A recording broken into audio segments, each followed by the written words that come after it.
இன்னுமா தக்காளியை தேய்ச்சா கலர் ஆகும்னு நம்பிக்கிட்டு இருக்கீங்க? That is not at all true. Welcome to 30 days 30 combos. தக்காளியில லைக்கோபின்னு ஒரு பிக்மெண்ட் இருக்கு. இந்த பிக்மெண்ட் உங்க ஸ்கின்னை லைட்டன் பண்ணும், கரெக்ட். ஆனா அதை அப்ளை பண்ணா கிடையாது, அதை இன்டர்னலா சாப்பிடும் போது கிடைக்கும். அதுவும் ரா டொமேட்டோஸ், அதாவது பச்சை தக்காளியை சாப்பிடும் போது அவ்வளோ லைக்கோபின் நம்ம பாடிக்கு கிடைக்காது.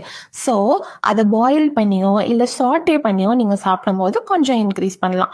இன்னும் இன்க்ரீஸ் பண்றதுக்கு தான் நம்ம அவகேடோட மிக்ஸ் பண்ணி சாப்பிட சொல்றோம். அவகேடோல இருக்கிற ஹெல்தி ஃபேட்ஸ் டொமேட்டோல இருக்கிற லைக்கோபின்னை இன்னும் பெட்டரா நம்ம பாடிக்குள்ள அப்சர்வ் பண்ண வைக்கும். அதாவது 4 times அதிகமான அப்சார்ப்ஷன் கிடைக்கும் அப்படின்னு சயின்டிபிக் ஸ்டடீஸ்ல ப்ரூவ் பண்ணியிருக்காங்க. ஸோ இந்த காம்பினேஷன்ல நீங்க சாப்பிடும்போது உங்களுக்கு நிறைய லைக்கோபின் பாடிக்குள்ள அப்சர்வ் ஆகும். ஸோ நிறைய ஆன்டி ஆக்சிடென்ட்ஸ் கிடைக்கும் போது உங்க ஸ்கின் பிரிங்கிள்ஸ்ல இருந்து பெட்டர் ஆக ஆரம்பிக்கும், ஸ்கின்னோட எலாஸ்டிசிட்டி இம்ப்ரூவ் ஆக ஆரம்பிக்கும், அண்ட் சன் டேமேஜ்ல இருந்து உங்க ஸ்கின்னை ப்ரொடெக்ட் பண்ணி உங்க ஸ்கின் ரொம்ப க்ளோயிங்காக ஹெல்த்தியாக இருக்கும். இது மாதிரி இன்னும் நிறைய டிப்ஸ் இருக்கு. So follow for more and eat smart, shine naturally.